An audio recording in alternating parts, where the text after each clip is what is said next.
Guys, it's JD. Thanks for being a friend. Thanks for being here. Joining us in our lovely Golden Girls kitchen, our Miami-based kitchen here. We've got good buddy Knights of Old. How's it going, everybody? There you go. And DS Comics, who is has had a busy week too, but let him go first. So yeah, what's up, everyone? Yeah, I've had a busy week. Expensive, busy week. That's good stuff. We will have a guest on once he gets home. Stray Flexing from last week is going to join us again. We are going to do the Schomburg top 12 later on when he's on, and we're going to go over that. I wanted to bring up some Golden Age news or some stuff that affects the Golden Age and the other markets or whatnot. I've seen the Comic Link auction that's out there right now is very silver focused, pretty much a pedigree auction almost. This is why it's so good. But there's some rarities out there in this Comic Link auction. I don't want you to tell everybody what you're bidding on or anything else like that. Is there anything that's shocking you this early in this auction? I mean, not shocking or anything. I'm a little surprised at a few things. How quick some things went up faster than I've ever seen before. Most of that is Golden Age original art has flown. I never saw it this high. So, and it's like a month to go or 15 days to go. I don't know, has anybody taken a look at the Comic Link auction that started on Friday? No, I'm broke. And I've got, I'm not going to show it up close, but I've got like a scroll all the way down. I probably bid on, they don't have a tracking system. So if you want to track something, you got to bid on it for it to show up on the list. And I probably have, I don't know, 50 or 60 books I wanted to track. So I bid on them all. And I'm outbid on all of them but one. But what's most exciting for me in sort of the genre I collect, there's a Startling Comics 49, which I'm on handy at all times. There you go. Got this low grade 4.0 rag of it, which I love. There's a 9.6 in this auction, and it's the single highest graded. And so that's exciting to watch. The current bid is like 11,000. But it's tough to guess where that'll end up. I think probably, I don't know. It'll push 100 grand. Will it get there? I don't know. It'll be close. 100 grand wouldn't. I think we smashed 100 grand. Yeah. I mean, it's not a superhero book, but it's one of the most iconic sci-fi Golden Age Schomburg covers of all time. And 100 grand for the highest graded, and it's a 9.6 is the highest graded, so it's a stellar copy. That's the biggest book of the genre that I'm into that's on Comic Link. I mean, of all the, like you said, that's first thing I wanted to bring up was I did see this 9.6. Speaking of Schomburg, a 9.6, Startling 49, PA to cover, Bender the robot. You hit Envelope and a sci-fi cover. You've got a lot of things people love the cover, well known. DSV, you can if you show your copy again, so I can make sure. Happily. I'm pretty sure you all know what it is, but I want to. I love it when I see this book. So there it is. One of my favorite covers right there. Absolutely one of the top ones there. It's a Schomburg cover. That is a 9.6 currently. And where do we think it's going to end up? Right now, we're putting the over-under at about 100 grand, I think. Is that a fair over-under number? Yeah, I mean, it's the highest graded. It's highest graded ever. Highest graded 9.6. Single highest graded. And I have close to 200. Help. I don't know what's the last. I'll look it up while we're talking to see what the last like high grade one was that sold. I think it could go for as high as 200. Yeah, I mean, I think the way to sort of gauge where something like that falls is in terms of a similar genre book that has more sales and is more reliable price wise. Like, what would an equivalent timely book be to a 9.6 of that? And then what does that go for? And this would be under that, of course. So, I don't know what's a comparable for that. Well, I think you can only compare it to similar key classic covers that are the highest graded. Because once it's the highest graded of a key book, it could go crazy. But again, Yeah, it's so I'll see what's the cover book. It's a cover book, though. It's not to me. It's the one thing about the Golden Age that has kept it in check from breaking the millions and millions of dollars, the non-superhero genres, because they're just covers.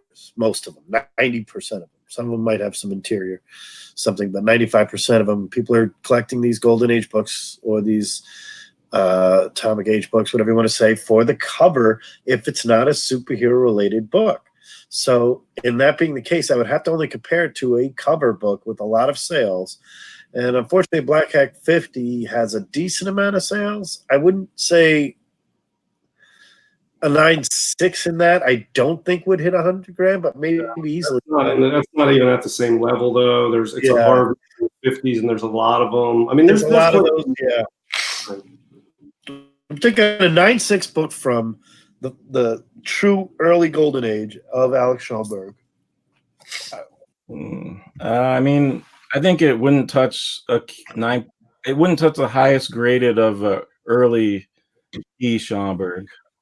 I don't think. All right, so apparently there's 4 9.6s on the census, so I misspoke when it's a single graded. Okay. There's 4 9.6 high. I still think 100 grand is the over/under, and you think it's going to smash up to 200, and I think it's 120. I don't think so now that it's if it was the highest graded, then I think if it was a 9, if it was a 9.8 or it was a 9.8 single only one, right? There's 2 recent sales of a 9.6. There's a Mile High copy that sold and then a non-Mile High. So the regular not Mile High 9.6 sold last September, so almost exactly a year ago, for $64,000. But then the Mile High copy, that's a 9.6, sold in 2016, so 3 years ago, August of 16, so exactly 3 years ago, and that sold for $101,575. Okay. So you can see the value people put on like a Pedigree or a Mile High copy, because 3 years ago it broke 101 as a Mile High, but last year a non-Mile High 9.6 was 64,000. So, and 9.6 is the highest grade. It's the highest grade. There's 4 of them at 9.6, right. Nothing higher. So if you go with the Mile High copy, then that might be the highest graded. Yeah, and I don't think this is not the Mile High copy that's on Comic Link. But right. I'm saying that 9.6, that 100K, that might be why, because they're betting on it to be the highest. Yeah, so I mean, I think 100K is. I'll tell you what. I bet you that book, that Mile High slab 9.6 in Startling, I think I've seen that before. It shows that they've advertised here and there. I actually think that's in an old slab too. The Mile High one. I think I remember seeing it. Yes, I remember seeing that in an old slab at a. It might have been a C2E2, or it might have been a Denver Comic-Con. Or Kansas City Comic-Con, because they're all there, you know. Man, what year did the Mile High collection go up to? Anyone know? Because what's the year on that Startling? The Startling is 48. Okay. Yeah. Because did he go up into the 50s, Mile High? I don't know. I'm not an expert on the Mile High, simply because I don't personally care about pedigrees or Mile High copies or anything like that. So I don't actively research them. I just know they're out there. But I'm trying to think. Most of the Mile High stuff that I see is 40s. 40s, yeah. I'm trying to think. I don't. Black Terrors, a lot of. I've seen those copies. I don't ever see pre-code horror that's Mile High copies, and that would be like 50, 51 early. So yeah, I think I'm not sure. I mean, it's an interesting question, but it's mostly 40s stuff. Yeah, it's a lot of all the Batman, the Wonder Woman's, the Timelies, Atlas. Good story. If you go to Mile High Comics, there's a section on there. I can't remember what section, but he talks about in great length, and it's really fun to read about when he found the place and how he dealt with the 1970 car and everything about the car. It's a great read. Yeah, I read I was at he actually did a nice thing for retailers and stuff when we were talking. This was about 10 years ago. over that maybe, and he was talking about it, and it was like a panel, and he was on it, and Kevin Smith was on it, and other people were, and they were just buying that comic shop in Jersey, whatever Smith was, whatever, and he goes, owning a comic shop, it's a little different for me because I had that collection to start with nothing. And that's where I'm like, most people don't start with nothing, but he goes, and he told that whole story. It was pretty crazy, the car couldn't fit it all in there. I had to go get a van. Yeah, and I love so you haven't read that, DS? No, I haven't read that. Oh, it's cool. So he talks about he goes to this place and he thinks there's just a few stacks of comics or whatever, and then they take him to the basement and there's just stacks all in the basement, like tons. And then he's like, oh God, this is pretty cool. This is awesome. And then they work out something where I believe it goes they're like, all right, well, we could do that, but only if you also get the rest of the comics upstairs in this room. And when he went up into that room, it was just packed to the ceiling with stacks. And when he saw that, that's where he saw the real crazy DCs, the action comics, and the way the action comics, in such good condition. The stuff upstairs, I think, was in better condition. And he had that amazing. First appearance of Sandman. I think he said the book that drove him to it was he pushed out of the way. The first book he pulled out was a pristine, he said, a pristine copy of the First appearance of Sandman, barely touched, the first book he pulled out, and he just knew, look what I got here, Yeah, and overall, I mean, they didn't have bags and boards back then, so this is one thing that I think of when you're thinking about how to store your collection. There's a lot of people that go completely nuts, including me, about storing your comics, but this guy just basically had raws stacked up for many years in closets on the floor, and they're getting 9.6s, 9.8s, white pages. So I pulled it up. So it says they have been immaculately preserved due to the unvarying 60-degree temperature and minimal humidity. And it was 16,000 books dated from 1937 to 1955. Wow. Including the first Superman, first Marvel comic. So up from 1955? Yep. Yeah, I mean, that's insane. I think when the guy bought it, he had to he took some and had to come back the next day. And he got a van. Yeah. There. Man, that would drive me crazy having to wait till the next day. I want to camp right out there and make sure just nothing happened to him. Nobody else came by. I would be freaking out for 24 hours. There's no way. I would work around the clock to get it out there.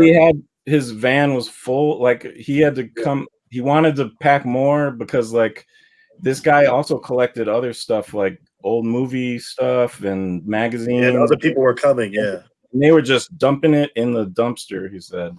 So, because they just wanted to clear out the house to sell the house or something like that. I don't know. But yeah, it was the 70s later, right? Wasn't it the 70s? It was 1970. Oh, 77. It was after.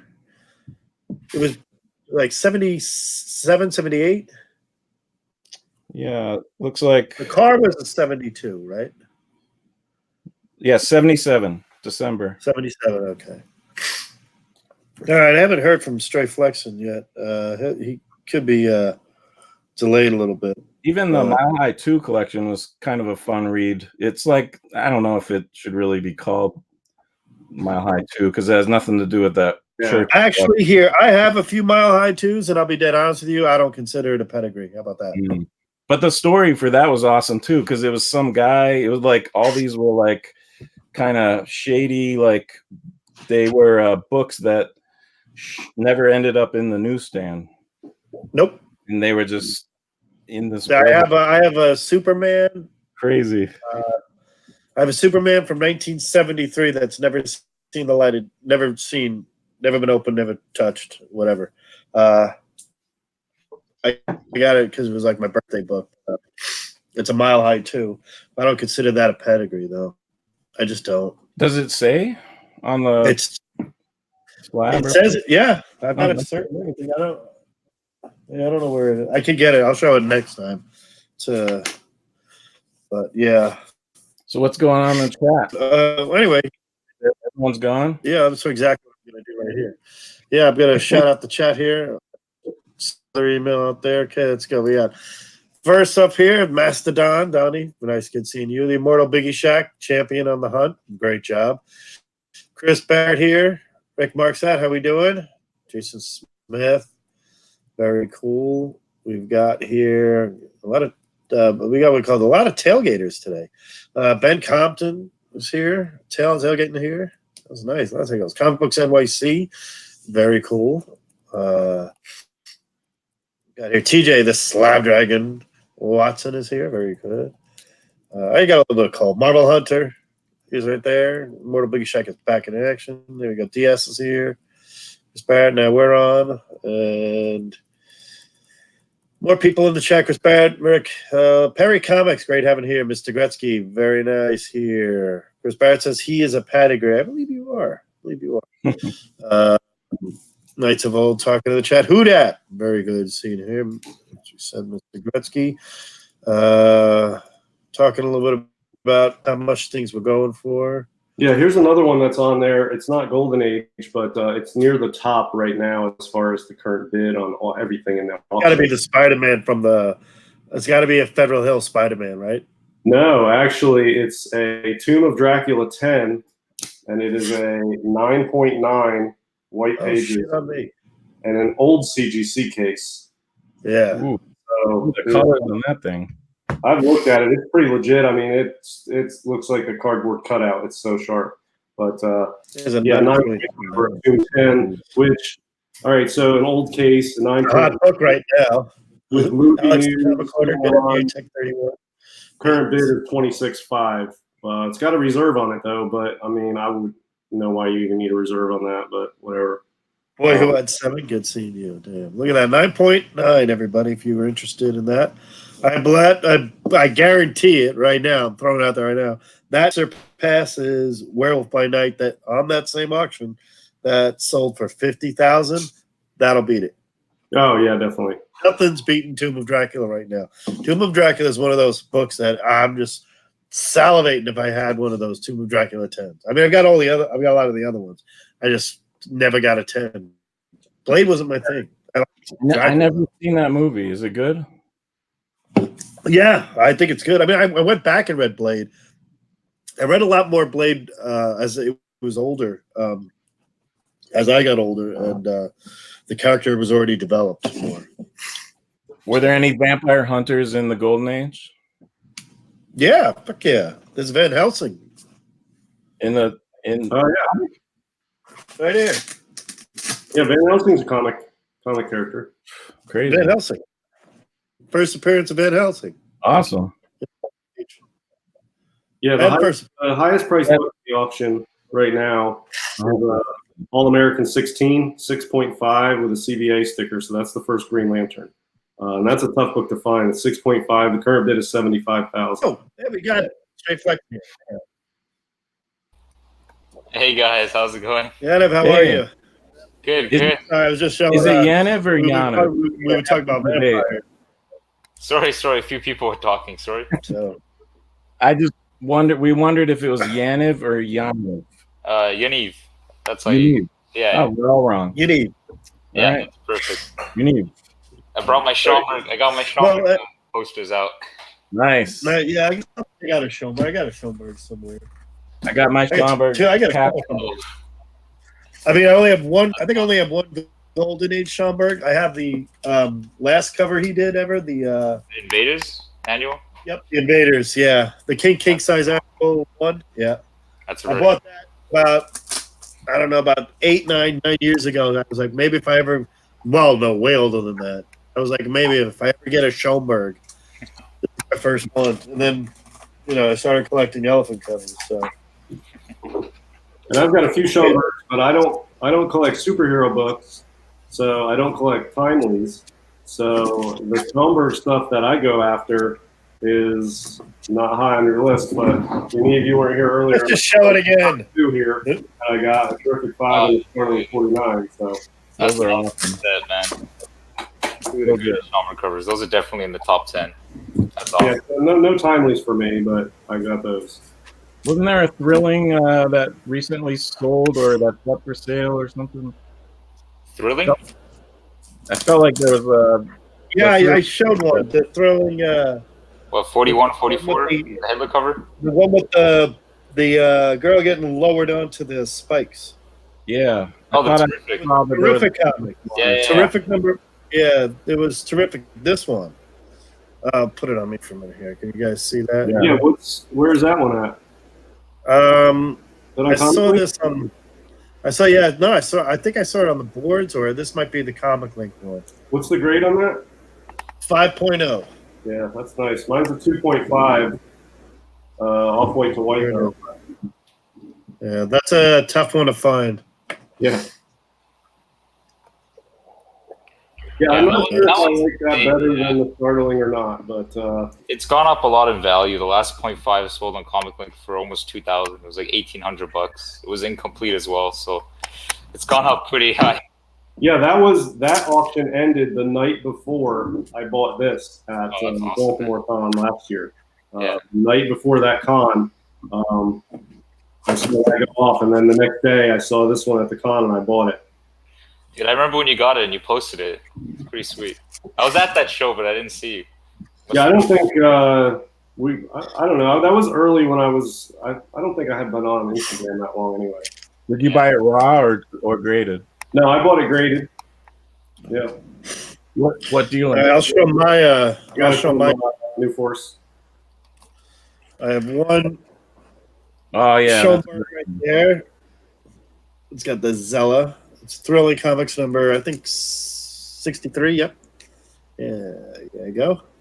Is that his only elephant? Elephant's done good. The girl's good girl art. Yeah, she's looks good.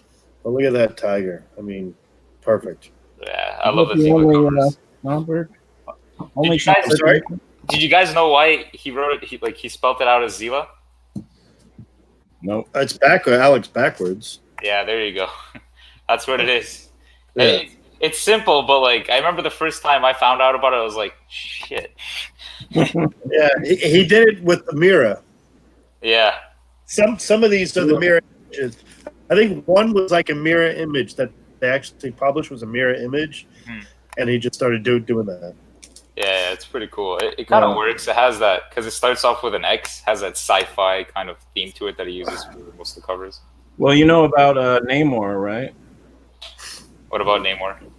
So Bill Everett created Namor, and he came up with the name because he wanted him to be this like regal, kind of important kingly type of a guy. And what he kept thinking of was Roman. Roman? Right, like a Roman. Yeah. Yeah.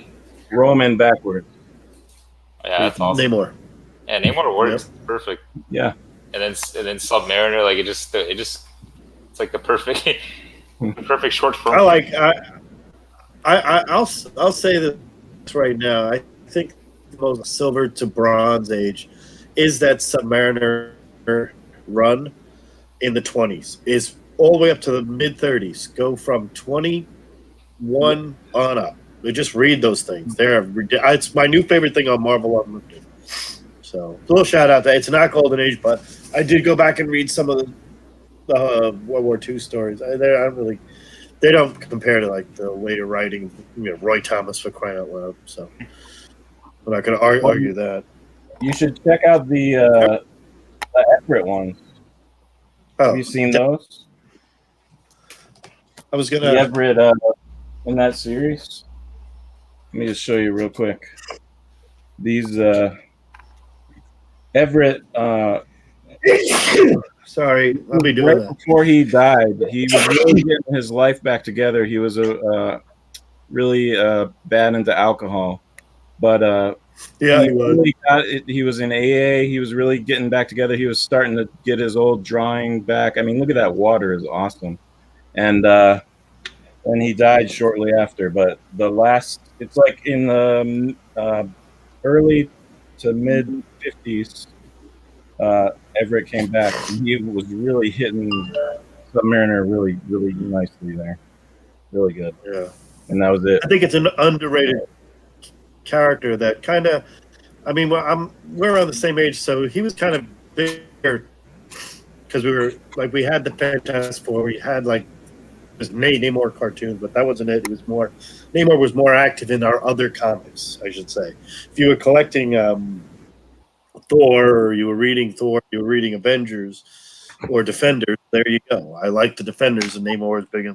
So you had more of that. Nowadays, you don't really have that Namor if you weren't a collector. Much more of that.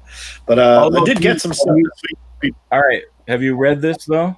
This just came out. The new one? Yeah. It's solid. That is awesome. The twist in there, because Namor's kind of going nuts. I didn't read that issue yet. Oh, it's good. I am reading the series. He's kind of going crazy, and then you find out why, and it's all this stuff with Professor X, and it's wild. It's pretty cool. I don't really read modern comics, but I picked that up, and I was loving it, and then I was like, oh, this is kind of dumb, and then now I'm like, holy again. So definitely check that out if you're into Namor at all. Definitely. TJ had a question here. He goes, Submariner and Golden Age often draw gigantic. It's true. He does grab a submarine. Yeah, he does put his arms around the submarine. Yeah, it was like Schomburg's unique kind of style that he did in some of the timelies, where he did like a lot of proportionalism, and he drew like Cap and Namor and Torch Giant. Like Cap would be punching a helicopter, and like he's the same size as the helicopter. Then there's a small guy right next to him. Then he's literally picking up the guy that's like bigger than the helicopter. It's crazy. He did some awesome comics. Yeah. I think it's kind of cool. Namor was drawn. Yeah, this time drawn big, like he's hugging a submarine. He's carrying a submarine in one cover. He's got the. He's sitting on the. Right here. It's huge. Yeah, take a look at that. Take a look at how small the people are. Yeah. Look how big they are compared to them. He drew them on the cover. Just as a cover piece to impose the allies over the Axis. That's awesome. But in the interiors, they were normal size, right? In the stories. Yeah, inside they were done normal. Yeah. Who did a lot of the interiors? Was that mostly called? I mean, because I always thought the selects were like were Carl Burgess and stuff like that. No. Like, who? I mean, that was after. I think Bill Everett and Carl and Kirby were in the war in 1943. Yeah. So it was all people who were too old to go in the war and stuff were drawing the interior. Yeah. And they weren't the best. Yeah. In fact, Everett was kind of perturbed a little bit when he came back, because while he was gone, they started to draw Submariner with this insane, like, triangle head that it's kind of funny. He completely had a laptop going down like this towards the mid 40s. Yeah. The one issue where his head is like a giant balloon. It's hilarious. I hate it, but I love it because it's so stupid. So I did pick up two things this week. I'll share them before we start the Schomburg show. I did get this lovely thing for really not much. Awesome. Actually, really ridiculously low. It's hard to find fight. So it's fight number 68 from 1950. Jack Kamen, of course, cover with a decent headlights there on one of my Sheena covers here. With Sheena, right? Yep. Tiger Girl, The Fangs of Dr. Voodoo. Oh, so it's not Sheena? Or is it's the Tiger Girl, yeah. Gotcha. Sheena was fiction. Was it the same publisher or no? Oh yeah, it's Fiction House. Yeah, it's Fight Ranger Planet. Yeah, they always do that. They had Jungle Girl plus Sheena? They had at one point Kanga. Yeah, they had a lot of those. Wow. They all pretty much had three. Marvel had three, Did they all meet up ever at all? No, Lorna has never crossed over to Sheena. Oh, man. I think Fox Features would give Fiction House a run for their money on the Sheena character. Oh, yeah. Rula. Too. Zegra, Zero, Lula, Fox, JoJo. JoJo, yeah, and what Zoot Comics was features too. But you got to go Fiction House. You can add Senorita Rio if she shows up in a lot of the Jungle ones. Oh yeah. Ranger Comics. I mean, you got a lot of them there. You got a lot of good Fiction House characters. And the other one is the last Wanted final issue. Pretty violent cover. This is a Buscema. This way, right? Can you guys see? Okay, Claire. put it on me. Full screen. Claire. Let's try this. And there it is. John Buscema. Wanted. Read Wanted. That's awesome. Right here. This is the last one. Is a pink cover I show all the time, and this is the last one. So, better grade. Orbit, kind of a unicorn as well. There's 3 on the census, and this is the second highest graded. So I'm pretty happy with that. They're hard to find. Wanted, they are. Yeah. Tiger Girl fight, Sheena Jumbo. There you go. Do they only use unicorn for the hard to find books? Like, what about any That's other what animal? I don't know. The dodo, the dinosaur. We say dinosaur too.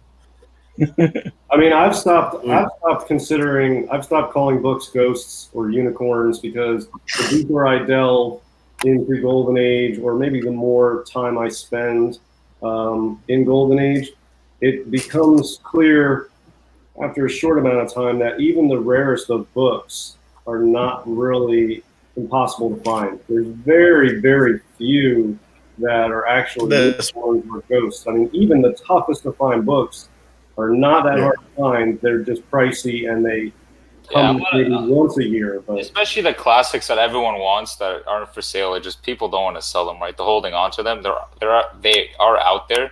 There's only a few books that I can really think of that are genuinely rare, where there's like, I know of a few people who have it, and that's it. You just don't see them come up. Like Jumbo One. Like a Scoop 2 that's Scoop weird, 2 or like a Dynamic 8. pretty rare.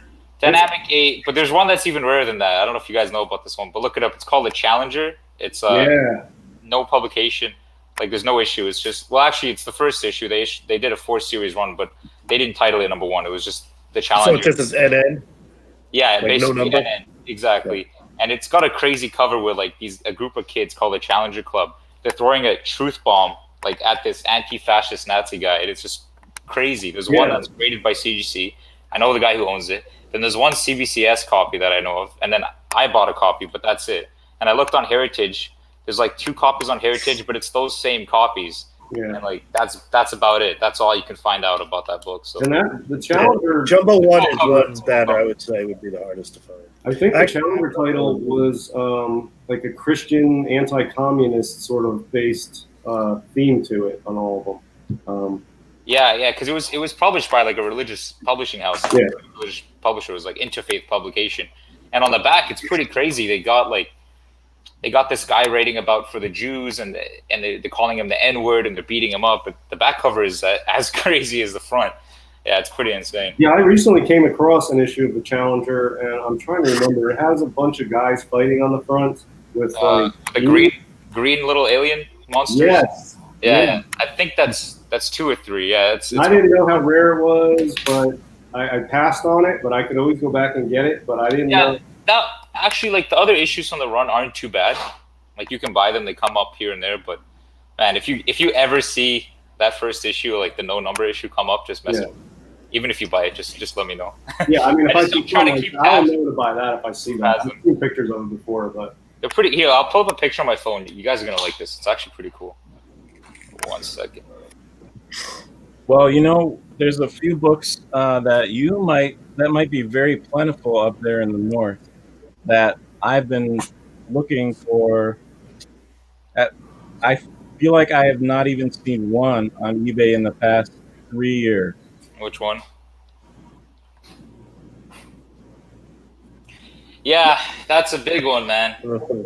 There's a guy who's like really close to me. He's probably like a 30-minute drive from me, and he has like the biggest EC, he does EC too, but he has the biggest Canadian Whites collection as well. And he has like all the issues. He has he has the one where she's fighting the Triaxis. It's pretty cool. Hitler and Any of them, there's like none ever. Yeah, those are tough too. Yeah. It's a Canadian. You know anybody Jumbo One? With a what, sorry? A Jumbo One. I've seen a few of them out there. The thing is with that book, I mean, it's there's no slab. I've never seen a slab one. You know, because you've seen a slab one? Because I've seen one.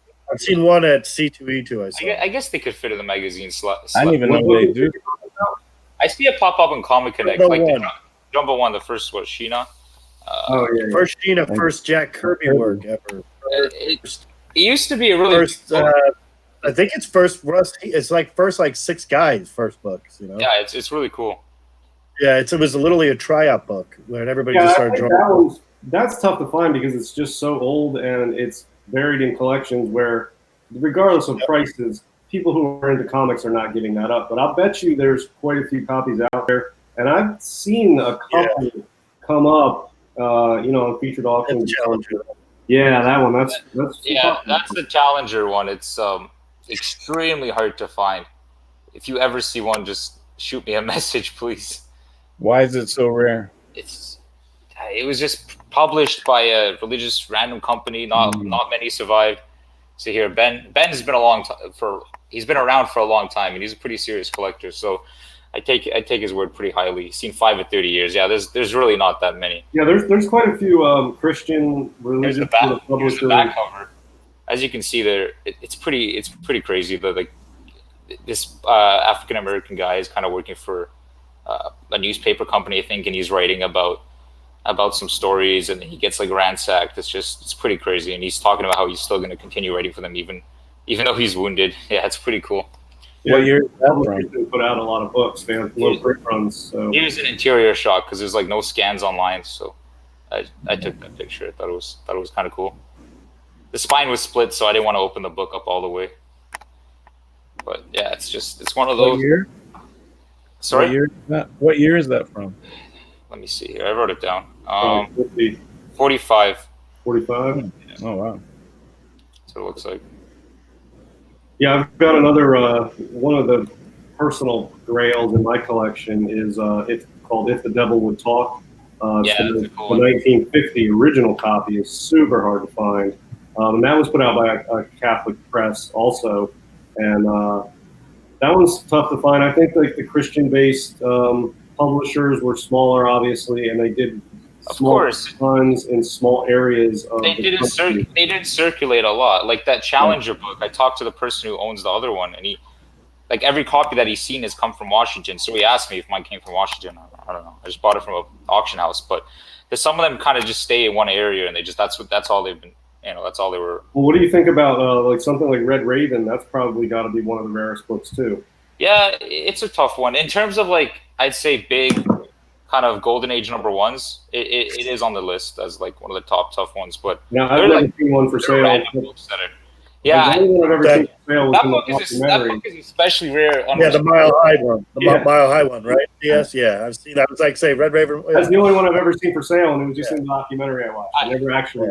You saw that documentary where the guy was walking around? It was Chuck Rosansky. He had a bodyguard walking around with handcuffs. I mean, come on. It's ridiculous. It's like, what book is in there? Oh, Red Raven one. Oh, okay. I mean, I still wouldn't. I mean, come on. It's a little bit funny. It was overkill. I thought it was pretty funny. Well, it's overkill. If you know like the guy who owned that and his comic shop, he's really into being the big man on campus. He loves to be a big shot, and he has a huge comic warehouse. But he just carried that around because he wanted to be a big shot. And in that documentary, he was like, "I got an offer. I'm meeting with a guy. He's got a handcuffed to his suitcase." What is this documentary? I got to watch this thing. I can't remember. I looked it up. It's a story behind the Edgar Church and everything. Really? Okay. There's one. There's one about San Diego Comic-Con. I think it is, and it shows. Yeah, there's one about that talks specifically about the big dealers. I mean, I've seen that book on 2 documentaries, and I've seen it at C2E2. So, what I heard about that book is that was one of the earliest Kirby covers, and so people started collecting Kirby before they collected Schomburg. So there's a lot of Kirby collections that were like established early on, and they're still like with the owners now. So there's like less of those than like some of Schomburg timely stuff. I don't know if that's true, but Well, the Red Raven, there's 18 on the census, believe it or not. Yeah. right. But I mean, think about all those. It's like I said, it's a tough old-timers. book in general. Like when you're comparing it to other Golden Age greats, other Golden Age grails, but like there are random kind of books that are more rare for sure. But it is one of the tougher grails. But I think it's because of the Kirby. Like the old timers collected every Kirby, and it's just in their collection, and they have no need to sell it, so they've never graded it. Sure. I'd love to own one. It's an incredible book. It's got a lot of history for sure. But I like it, but I would rather have maybe a World War II cover or something. Yeah, that's fair. That book's especially rare in Blue Label, like an unrestored grade, because it's always restored. Like if it comes, I don't know if you noticed, but if it comes up for sale, it's usually always restored. I have never even seen one that wasn't restored offered for sale in the whole time I've been collecting gold. Yeah, it's one of those that it's just always comes up restored. Kind of like Suspense 3 always comes up incomplete. Like there's like 10 of them on the census that are like 0.5s and 1.0s like incomplete. There's some low grades. Yeah, it's weird. Some books have like certain defects that are common with that issue all the time. Like Blue Bolt 108 always has a detached centerfold. I just sent mine in the CGC. I know I already had it, but that's got a detached centerfold too. And I think like Avengers 4 or Captain America 100, one of those always has detached centerfolds. It's like prevalent in certain issues have certain defects. It's just prevalent. It's weird that like that happens like that. Yeah, like it depends on the book too. Like for Suspense 3, there's some people say that it's like a 3-page centerfold that they added on later, so they printed the book and then after they added the centerfold, so it came out. There's different stories as to why it's so like common that it's commonly missing. Some say that it was added afterwards, just the way it was printed, or it was just loose. A lot of books that have one staple, centerfold just peels or comes right off. It's not that hard for it to come off too. So I'll tell you, I have my requirement for a book, and this is for any book, is I want it complete and unrestored. I have one restored book which I'm planning to upgrade, but if I came across a Suspense 3 that was either incomplete or restored, it doesn't matter. I would pass on it, man. It matters to me. Man. I can't believe that. Dude, I know, I'm serious. I wouldn't do it. I'd buy just the cover easily. Yeah. I would too. I'd buy the cover alone. I mean, the thing is, when it comes to certain books, like last complete unrestored Suspense 3, actually like great, like recorded sale publicly was over 21,000. That was the last one. And I had a 0.5 that I got more than that for. Yeah, you're talking about the one that was completely split with the brittle pages. Yeah, that was on Comic it was on Comic Connect. No, there was one before that. It was on Comic Connect, and it went for 21,000 or something. So it's one of those books where if you could find it restored, actually Rick sold a restored one for 30 grand. Yeah, I thought, when that was coming up, I refreshed to see when it came up what he was going to ask. And when it came up at that price, I was blown away. Yeah, I really thought it was going to be higher, and it went in like 15 minutes. Yeah, it was like 5-10 minutes. It was quick. Yeah. But it's one of those things where like that book rarely shows up for sale. Like each time it sells, it goes for a record-breaking high, and then just pushes more people to pay up the next time. It's a tough book. It's one of the greatest books of all time, in my opinion. Yeah, I know it's hard. I know you're kind of like, complete unrestored, which is like, it's the goal. That is the golden goal if you want to buy a Golden Age book, complete unrestored. But some books just they don't fly. Like Cap 1, like you would take a coverless, like any of these books that are even good, just as covers of pages, right? Yeah, I know, and it's sort of like what I responded here to Tech 31 Kid in the chat. He's like, just get it as a placeholder or something restored or incomplete. Yeah, exactly. And that's the last. Well, I have so many books out there I want. When I have everything I want and the only book I don't have is a Suspense 3 and a restored copy comes up, I will probably go for it. But all of these books are awesome to me. I love them all, and there's more choices out there than I have the money or the time to get. So I'm going to stick to complete unrestored copies. And yeah, I'm not going to get a Suspense 3 anytime soon. That's a Blue Label, but there's so many other Blue Label complete unrestored books that I want. I just focus on those. Now, when I have everything I've ever wanted in the comic hobby, and that's the only book left, and Rick throws a 4-5 restored on there, I will jump on it, guaranteed. But for now, I have plenty of other blue labels out there that I can get that will satisfy me, that will wipe out my bank account just as easy. That's fair. That's fair. I mean, we all have different ways of collecting. The way I do it is more like I try to go down the scale of like, okay, what I want, and then just what's the hardest one to get first. You know, whatever comes up first. If a good deal comes up on a book, or you know, if a suspense 3 comes up, I'm gonna grab it because I know that it's going up. Like my suspense 3, I bought. I have another one. I upgraded my old one. I had a 0.5 CBCS. I bought it like 3 years ago. It went for like 5,500 on Heritage, and at the time, people were calling me stupid, like I overpaid, this and that, and like there's been private sales of 0.5 for over 20K as well. Like I sold mine, and I bought another one, and it's just at the time it was 5K it was the only one I saw, it was the only one I could afford. It was the only affordable copy, so I bought it. You know, and it's just a book that has so much demand that it really doesn't matter what you pay. You just pay to get it, right? At the time, it was probably high. But now it's like you can't find a copy of that book for under 10 or 15. That's for sure. Like they just won't pop up. Like it's one of those things where you just kind of grab it when you can, or if you can. Well, I think for me, the strategy on a suspense 3 is not grabbing the first one that comes up, but this is why I still have never owned one. But I will work on building up more and more money and trying to flip more books and invest and make my collection more and more valuable, so that I have more and more budget, so that when that 1.0 or 1.5 blue label does come up, I can get it. Even if the price is higher than it is today, I will have been more successful sort of doing the grunt work with my collection to get amount together to be able to buy that. Because I'm buying books now that are way outside my price range, but I've worked hard to get to the point where I can afford, you know, a 2, a 3, a 5, a $6,000 book. That's a huge amount of money for me. I don't have anywhere near that from like a regular job or anything. But so I'll continue to plod along until I get to the point where I can afford a 15, a 20, 25,000 book. And then, you know, then some of these really monsters, a Fantastic 3, a Suspense 3, something like that, a Dynamic 8, like in a mid-grade, I'll have enough where I can snag a low-grade complete copy of that. And, you know, if I don't ever get there, that's fine, because it's part of the fun and the journey and the challenge. Honestly, and way, I'm picking up all kinds of cool stuff, and I'm enjoying the hobby. So I'm not really losing out, I feel. So it's true. Like we were talking, I was going to say, what's like your highlight of your year usually isn't like buying something, it's getting something, you know, or finding something. Like I always say, this is still the highlight of the year. Even though I got a first appearance of Doctor Strange, got my first, you know, things slabbed. I got a lot of my old books slabbed.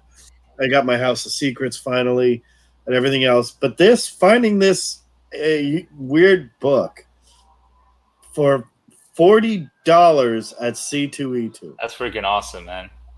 And I looked for this book for years, and I said I would love to find a Voodoo 11. I want a raw copy, and I never see it in the wild. Well, my key was back.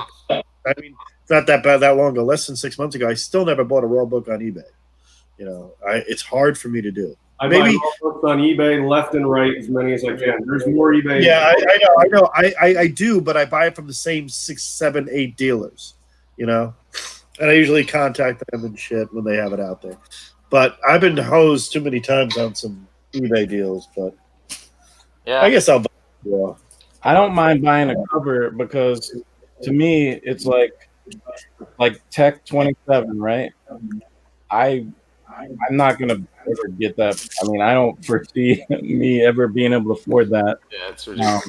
But if I was presented with a graded cover of it for like something affordable, I would totally get that, just because it's the only way I can have the piece. I mean, like, I'm not really into like the interiors pages. Some people are into that, but the cover, I mean, that's the main thing. Like, if I imagine like you're a little kid in the 1939 or whatever, and you're at the newsstand, that's what you see. The cover, like, what is that? Batman? I don't know. You still own a piece of history, and that cover is so iconic, right? I mean, yeah, and I also think like these comics, like especially since CGC came out and it became so cover oriented, I think of it as like a print or like a poster or like a very vintage Right. Yeah. print. Everyone. I mean, the So grading. the Everyone material is displays the not cover. as That's the art. You know, yeah. a lot of it's in the cover.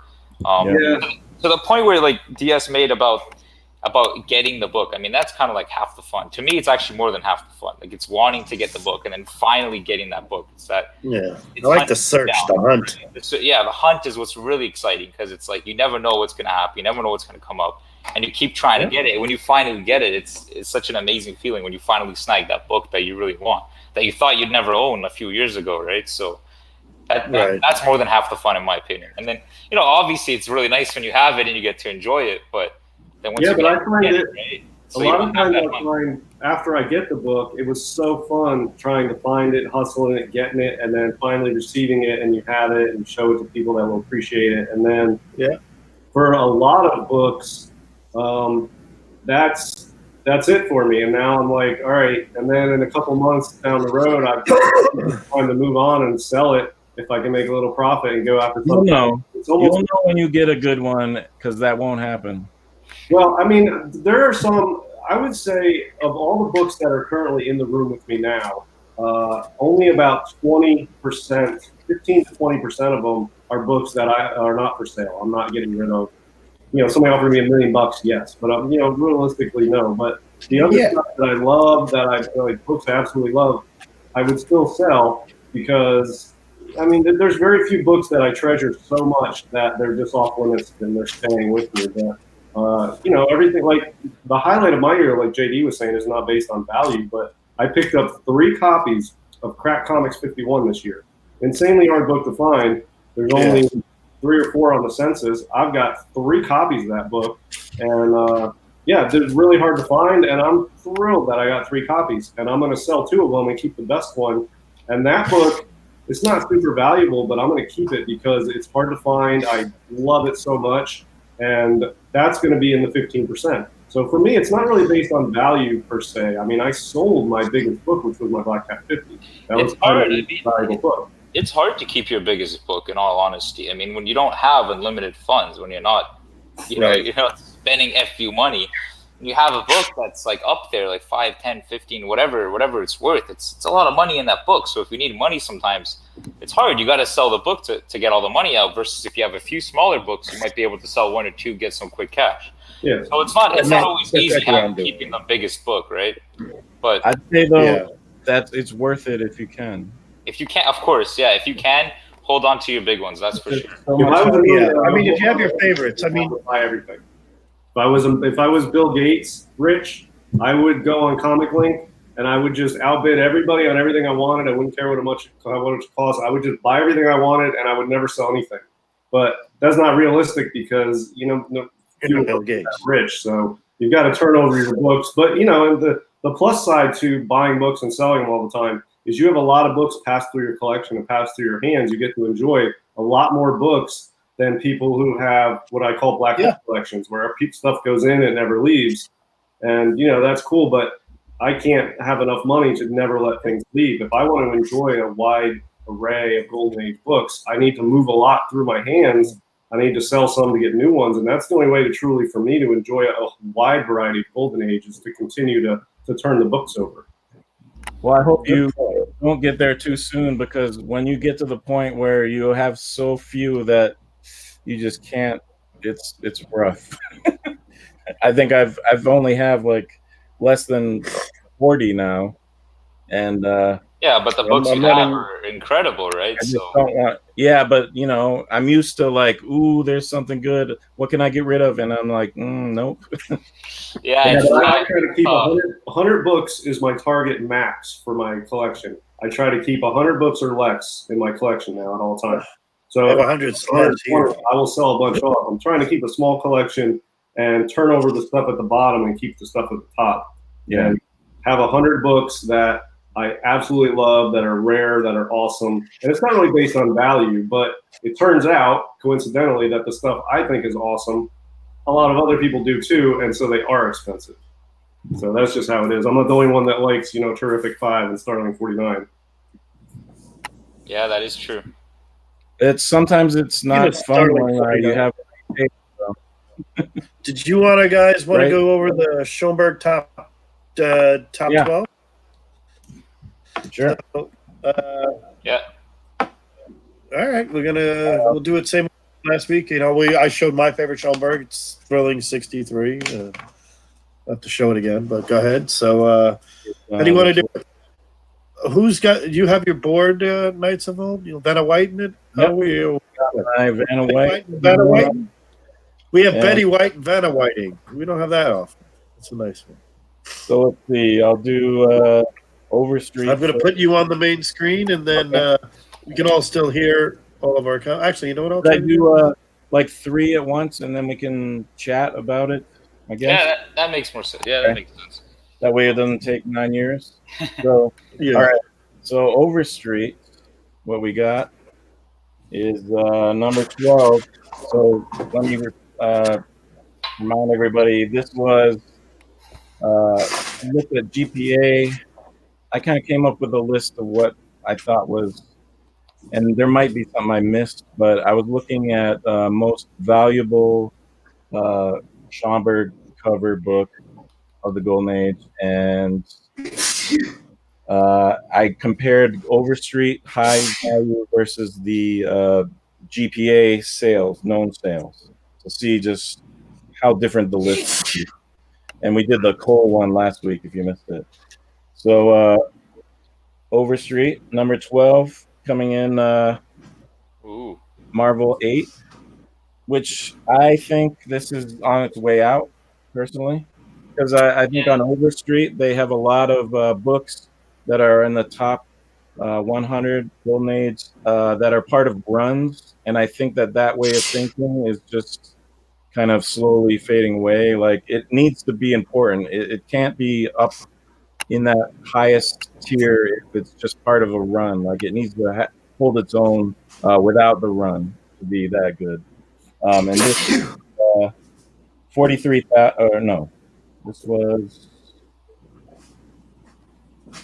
sorry, 37,000 according to Overstreet. That's for a 9.2, right? Yeah, or 9. And then number 11, they had All Winners number 1, which is interesting to know. It's the first Schomburg where he drew a bunch of heroes. It's pretty early. I don't think it's one of his. I think best. And then and that was 38,000. And Mystic 1 for 40,000. So that's the Overstreet. Wow. And I think maybe All Winners. I mean, I don't know. Mystic 1. It's they're tough, rare. man. They're cool books, but Yeah, I can think of a lot more that should be absolutely. on. Yeah. I did like the All Winners, but though. that I is think the the old All school Winners deserve to be on there. Yeah. Okay. I mean, it's a historic. I don't think Schomburg got to his like high point yet. At that point, it was still early. Well, yeah, that's what I say about my favorite artist is Buscema, and this is his early work, as you know, and that's crap compared to this stuff. Yeah. They got good much later on. And then so now GPA, I compared those. Are we doing 3 or 2? I looked at about 25 different Schomburgs. So this is number. What was that? Marvel Mystery. Marvel 10. Yeah, that's awesome. That's a nice one. Who just grabbed that? Ben, did you just grab that book? Someone just grabbed that book on Instagram. I saw it not long ago. That's an awesome book. And that's 40. The last known sale. I don't think I know the date on this, but looks like it was. I have a lot of it. Looks like that was about 40,000. That's a lot of money. And then 11, Cap 40. That's low on the list, man. That's Yeah, a huge I book. agree. I love that book. Is that Cap 8? No, 46, the Holocaust cover. Yeah. Oh, the Holocaust cover. Okay. I think Incredibly that's going up for sure. I'm not sure what I'm not sure what the grade is on that. I should have wrote all that down, but I was getting too crazy with this. But if you have GPA open, I'm sure you can check that out. And then Submariner #1. Like, I think this cap will easily surpass this Mariner Yeah. #1. So Mariner 1 is definitely high right now because people are wanting crazy prices because they're the movies coming up or whatever. Or expensive movies. I think it might be. Those are both good books, so I think it might be easier to find than the Cap 46. I don't know. They're both incredible. 47,000. Yeah. People are hoarding this right now, though. Yeah, they are. I talked to a dealer who has a few, and I'm like, sell me one. Come on. He doesn't It's want to annoying. Yeah, I want one, and then I'm like, this is the worst time ever to try to buy It is. one. It is. It actually is. I was trying to buy it like a few years ago when it was still not that, but it was still hard to get. Like people, I don't know. People like that book. They don't want to sell it. No, there's like 5 copies on eBay. Yeah, like $1 billion like overpriced. People. Yeah, I mean, it's like two people have all those copies, and one has like 3 of the copies. But All right, back to Overstreet. I agree with what Ben just said. Like in terms of values, Subby 1 I think would probably fetch more than Cap 46, but Cap 46 is better cover because it is really the only Holocaust cover. yeah, and for people in the chat that are just tuning in, like we did LD Cole last week, what we're trying to do is a list of the top 12 most valuable in the category, not our top 10 favorites. So, yeah, some of these are not going to be favorites of a lot of people, or they have stuff way higher on their list. But Overstreet and GPA, we're just going on what are, so people want to know what's the most valuable Schomburg Golden Age books. So that's what we're trying to do. And last week we did the most valuable LD Cole books. And so, yeah, it's just based on value. We're not doing our own personal lists. And I think both these lists are totally off, but it's just a sampling of what a potential guide, what guides you have out there. And I think it is interesting to note that the books that are very similar on both, that's definitely something to be said. So Overstreet has #9, All Select 1 at 40,000. Wow, I that's think awesome. it would go for a lot more than that. Yeah. #8, Daring One. Yes, that's a good one. Oh, The first I didn't one think of these that I actually would pick up for myself. The other ones do nothing for me, but that one I like a the lot. Daring is a classic. Yeah, that's huge, man. I love that book. That's Schomburg's cover, right? That started it all. His Yeah. first timely work. And then #7, they have for 60,000, which I think is too low. Yeah, that book shot up. Cap 3. It's his first. It's Schomburg's. This book has a lot going for it. So it's the third cap. It's part of Joe and Kirby's original run. It's the first red skull on a cover. It's got bondage and all this, and it's the first time Schomburg drew cap, and it's Stan Lee's first text story. Yeah, it's first Red Skull cover. I Pretty crazy. don't know if you said that too, but Oh, that's the first Red Skull cover? yeah, Yep.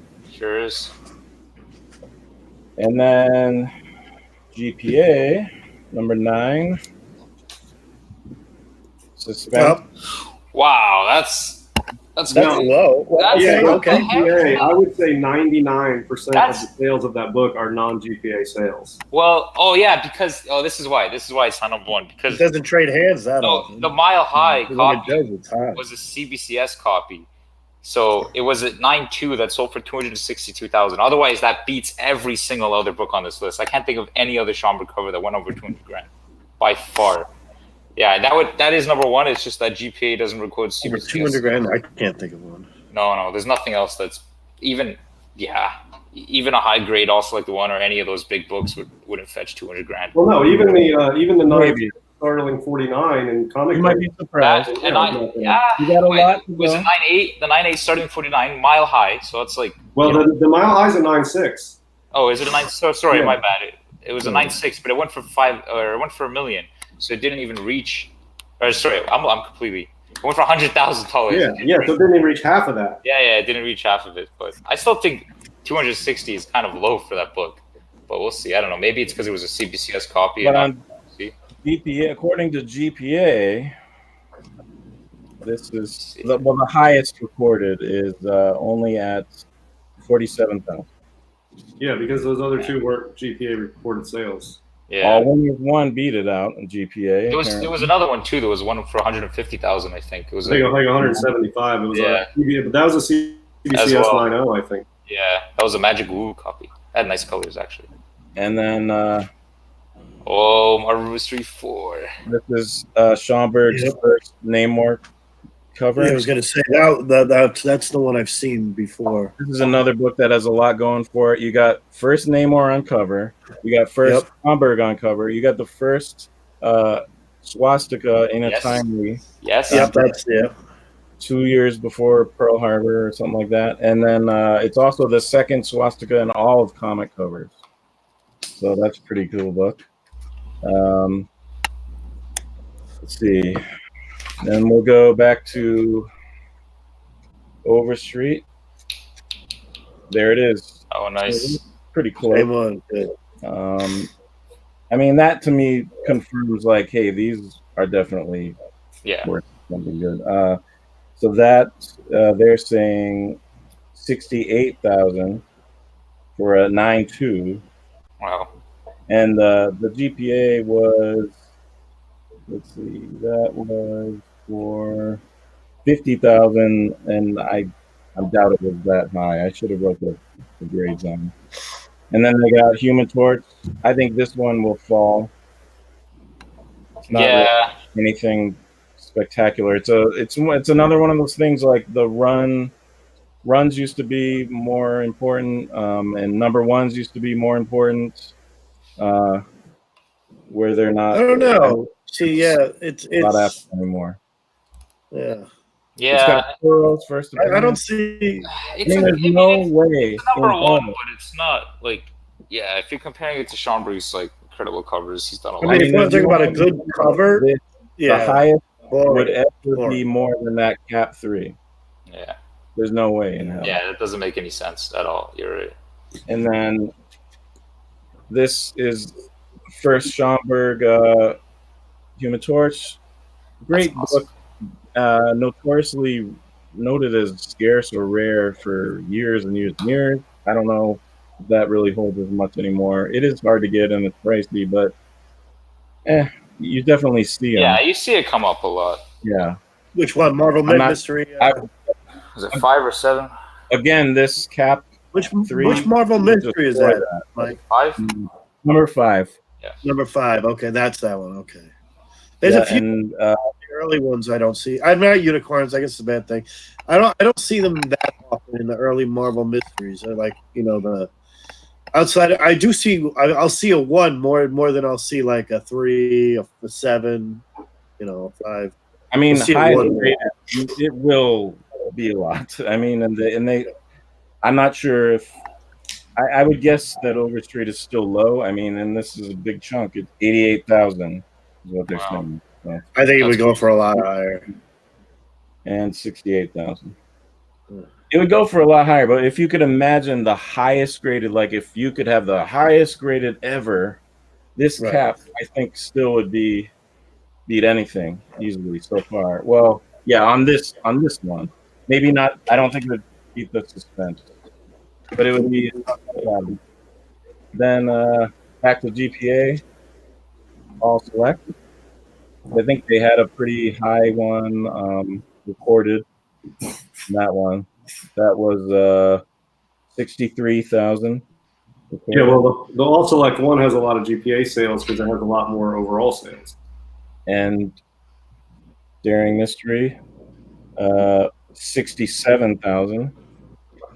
And GPA does have some value to the real world because to like your average Joe Schmo insurance adjuster, these are recorded sales. Like they don't really care about the Overstreet price guide. They're going to look at actual sales. And if this is all they see, Yeah. You try to use this on you. I mean, you can contest it.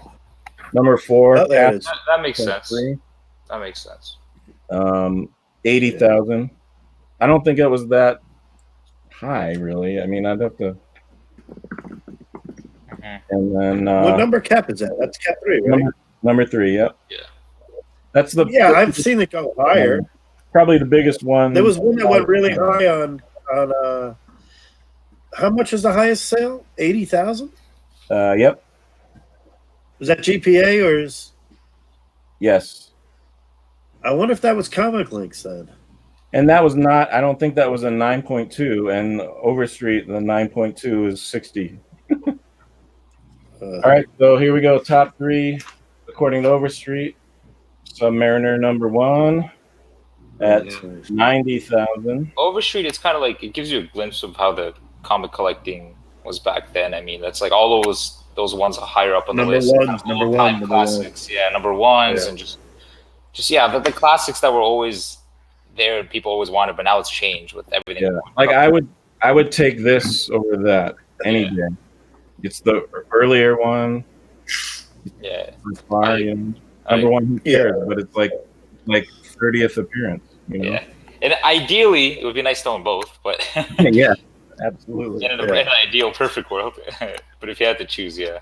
So this is the one that I think you guys were saying you couldn't think of anyone that would be worth higher in any grade than the Suspense. This is the only one I think could maybe give it a run for its money in the highest grade ever. Marvel. Yeah, that's true. That's huge. That book is even a low grade, which is shit ton of money. Yeah. First, what number is it? Over in comics. Which number is that? Number 9. Marvel 9. Yeah, it's one of the first crossovers in superhero history. Classic. One of the most incredible covers that he's done. So it's very simplistic and just it's amazing early Schomburg work. And I think on the one of the Marvel Schomburg books that they do, that's the cover they used. And they it's a Everett pencil, you say. So it's a Schomburg inking mostly, but you know, this it's like one of the first books that established like, hey, these superheroes can live in the same universe. You know, they just didn't think of that back then. And then number 1, according to Overstreet, just You got it right. You got it right. Wait, so, Overstreet got it right versus GPA?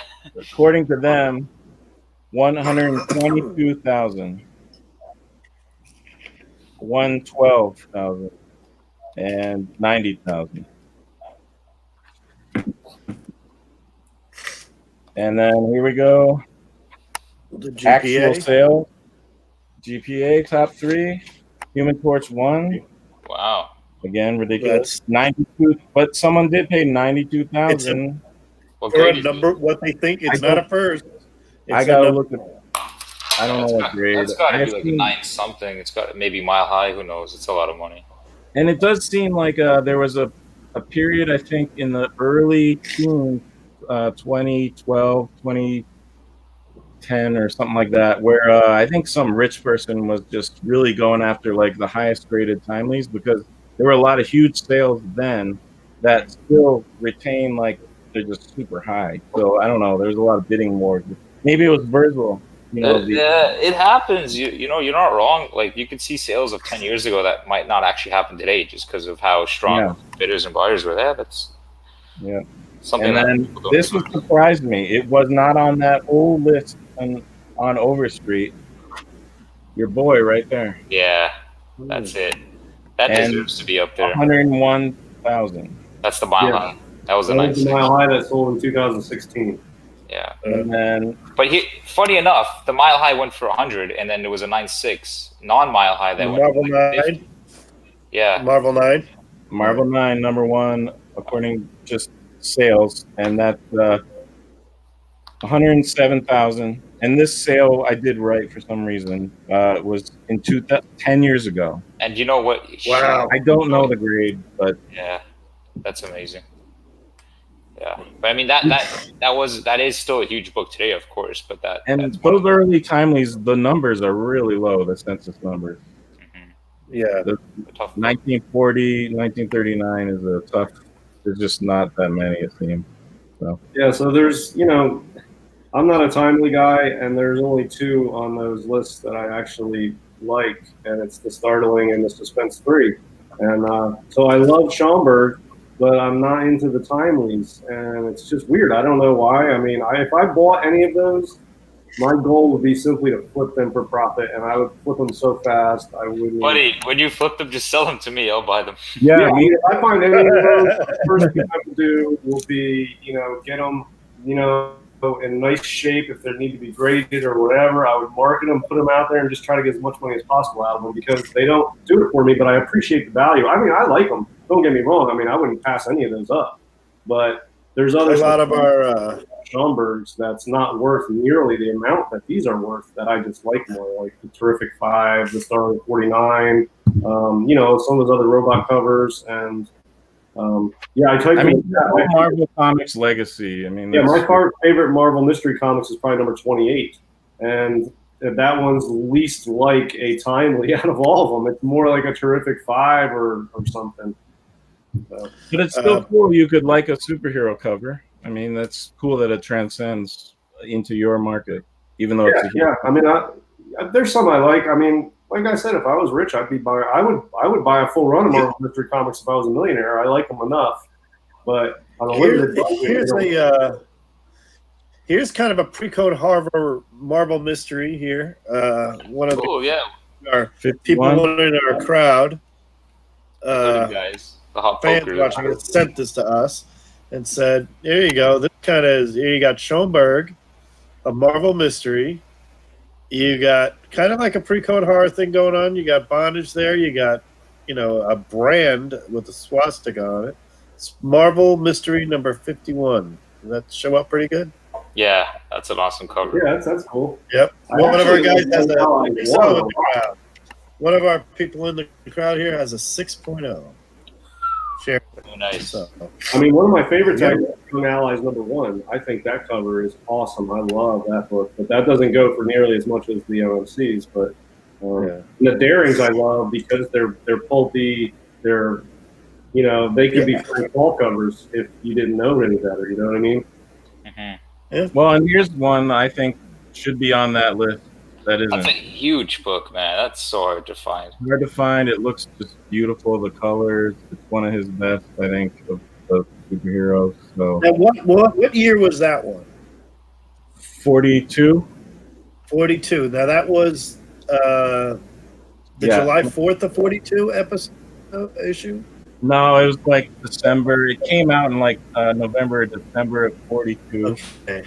The Because cover. there's 3 Schomburg Captain America grails that I didn't see. Like there's certain that's one on the list. There's some other Schomburg Captain Americas that I didn't see. That I know people have on their lists. Yeah, this one is very popular. 27. Yeah. Yeah, that one's awesome. Yep. Riding into Berlin. On the way to Berlin, yeah. Bucky's shooting. I mean, I like these kind of covers more than the bondage ones, just because I don't know. No, I like those. I like those a lot too. That and 30. Yeah. If you had to choose, and 37. Yeah, I was gonna ask if you had to choose between that or 27. What would you choose? I'd have to go with 27's a classic though. I'd have to go with 27, but it'd be a tough. It's a tough call, man. Those are both incredible covers. I think 33. Somebody said in the crowd 33. December 42. Thank you, Tech 31. Very good. And then these ones are. I'm trying to remember which one was the 1 year anniversary one. Considered classic covers, but I mean they're amazing. Schomburg. Was that 26? That's gone up there a lot. And 28 too. 28's really cool. 28's pretty good. And this is 33. Great battle cover. Yeah. And just great. Wow. Yeah, I think the Mystics seem to be gaining a lot of steam recently. I wouldn't be surprised to see some of those Mystics join this list of about 12 most valuable Schomburgs at some point. And you've got 3 volumes of Mystics. All of them are different. 6. There's 3 volumes. So That's the thing with Mystic. There's the first volume, which is very Schomburg and everything else, and then you got volume 2, Oh, and which he did is the Sid Shores, Schomburg, and everything else. Then you got 3, which is all Sid Shores and the later Atlas group. Yeah, You I know? guess I like the Destroyer ones are cool. There's one that's an Al Gabriel cover, and it's got the girl in like the spiked coffin, sort of, and a Destroyer coming huge. 8. That's number 8. 8, yeah, I like that one a lot. Yeah, it's cool. Very cool. Yellow cover. So this is an interesting thing. So this is his first cap, and this is 1941, early 1941, and 4, he right? didn't do cap for a while, and then when he actually came back to cap, look how much his style changed. I mean, it's Wow. amazing. It's incredible. Yeah, that early cap is. And it kind of was got that pulpy feel to it, that old school Louis Schomburg, and then the other ones is kind of really comic and almost like 2 years. Yeah, those are 2 different styles of cap for sure. Both beautiful. Like I love both the simplistic kind of realistic take on cap, and then that over the top one. And I think you could see like this one, even like he's starting to get a little busier, right, than some of his other earlier stuff. There's a lot going on there, but not quite as wild yet, Very cool. Well, that was a great show. I'll be honest with you. I love the fact we did this Schomburg stuff. We got that good there. Thank you guys for all sharing everything else. Thank you, Yaniv, for joining us here. This is actually second time on here. We'll see if we can, make this a little bit more occurrence right now. Thank everybody in the chat here. Tony Sanders, there you go. So yeah, Tony, we showed caps. You've seen tonight 3, 4, 5, 6, 7, 8, a lot of them. The USA one, that was good stuff. All winners. Hey, yeah, I was gonna ask you, the first Blonde Phantom, was that Schomburg? First Blonde Phantom. Also like 11. No, it wasn't Schomburg. It was it Sid Shores, I think. I think it might have been Sid Shores. Yeah. Very cool. Yeah. Very cool. Well, thanks everybody for coming here. DS, you got anything you want to share?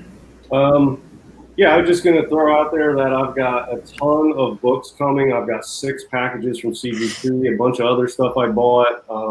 So I'm going to have some unboxings coming up on my channel or here or on the Monday night show. And then I think at some point I'm going to try to do like a YouTube auction or slab sale and just try to sell some of this stuff to the community. And so I don't have that many subscribers really. So I'll throw it around, but anybody who's interested, I have bronze, silver, all kinds of stuff coming, copper age, golden age, and I need to move some of it. So I'm going to cut deals on it and try to move it in time for Baltimore, and just for the end of the year to get some stuff. So that's what I have coming up. I got a ton of books that I'm going to need to move soon. So I'm going to throw some out here on YouTube communities. Keep an eye out. Yeah, very cool. I got something cool is happening tomorrow here. Comics with Bueller. Travis is coming up to Seattle, and he's going to stop by the studio, and I'm going to give him a tour, and so I'll get to hang out with him tomorrow. That'll be fun. Maybe I'll make a video. Bueller, that's great. That's really cool. Good for you. That's one of the best things about when guys in the community meet up. Yeah, I'm really how's everything going over there on the Instagram world? Oh, it's great, man. It's great. I mean, people are. Everybody, you gotta follow him. I guess it is. Thank you. I posted a funny picture today. I don't know if I get any hate for it, but I posted a picture of my Ninja Turtles one with my turtle. I don't know if you've seen it, but I have taped on these 2 little like swords, the katana blades that I like from a little TMNT figure. It's kind of funny. Yeah, my first thought was, oh no, he's gonna scratch the slab, and then my second thought was, hey, that's animal cruelty. No, I was ready to get PETA on that. Yeah, on that post. Like, take this. That's funny. No turtles are hard. He knows how to use his blades. Yeah, he's good at that. What kind of turtle is that? It's like I don't know what they're called. They're the ones that they don't have to live in the water. The land turtles. Tortoise? Yeah, I guess. Yeah. I gotta train. It might outlive you. Yeah, it's true. Obviously named Leonardo, I assume. Yeah, that one's Leonardo. Yeah, I had to, I right? saw the katana blade. Had to be right. Yeah. He is now. Maybe look out for the next time he's going to get a little tiny blue mask. You don't know. He It'll be has fun. actually. He Wait has till he does with the rats that he eyes. finds He has in like there. a red, orangey kind of stripe. So I don't know. I should have went, I guess, with Raphael or Michelangelo, but Leonardo is my favorite. He's the leader of the group. I don't know. Let's just do a quick. You got little worried thing here. about Peter? You're in Canada. You're fine. Yeah. You don't care. You're in Canada. Yo, let's. Did you shoot that elk? Yeah. You know. So, Before you guys leave, what would you say your top 4 turtles are? Let's go, everyone, quickly. Top what? Top 4 Ninja Turtles, if you had to list them all. Of books? No, just the turtles, like Leo, Raphael. Oh, my number 1 is Leonardo. 2, the pizza. They all like pizza. They all like pizza. Cowabunga dude. Michelangelo, then Raphael, and then Donatello. I wasn't a fan of Donatello. It had a lot to do with the purple. Be honest with you, he wasn't my favorite. Cool weapon and all, but yeah.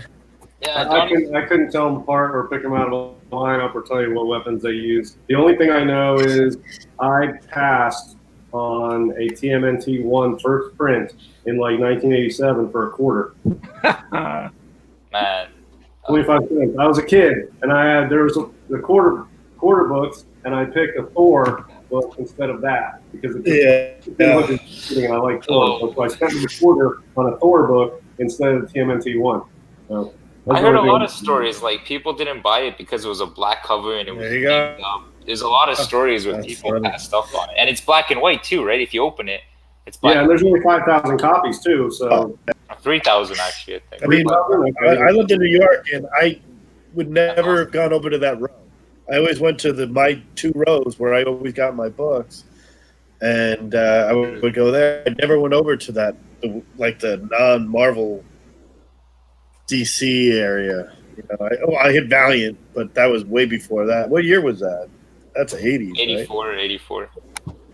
Yeah, I would. Raphael. I'm reading Secret Wars. I'm not even looking at that shit. Then Leonardo, or probably Michelangelo, then Leonardo, then Donatello.